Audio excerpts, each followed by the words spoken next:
Assalomu alaykum akalar. Bugun juda ham noyob bo'lgan mashina Sanyong Radius mashinasi. Akalar shaharda bir 2 ta 3 ta dona bo'lsa kerak bu mashinadan. Mashinamizni 2008-yil ishlab chiqarilgan. Probegini eshitasizlarmi? 60 ming kilometr bosib o'tgan.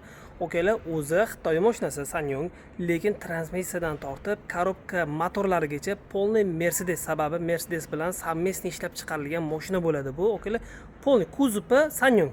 Atak hamma narsasi Mercedes. Shu mashinani bitta ko'rib chiqamiz, narxi xudo xolisa zo'r bo'ladi. Mashinani qaranglar, rangi ham juda ham необычный. Mashinamiz полный привод, ya'ni задний привод qilsa ham bo'ladi, полный привод qilsa ham bo'ladi. Juda ham chiroyli va katta. Buni biznes qilishga, vodiylarga qatnashga yoki bu tarafga Buxorolarga qatnashga juda ham zo'r deb bilaman. Sababi mashinamiz 8-местный, ham benzin расходi o'kala shahar ichida 12 ta dona atiga, danligi 6 tagacha tushar ekan. Orqa rakurslarni ham ko'rsanglar bo'ladi. Juda ham chiroyli, noyob. Xullas, ajralib yuraman desanglar, mana shu mashinani sizlarga tavsiya qilaman. Hozir sizlar bilan bitta interyerini ko'ramiz.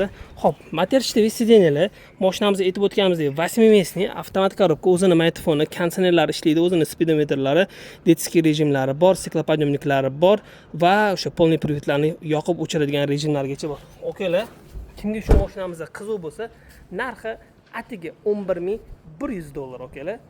Bemalol murojaat qilsanglar bo'ladi.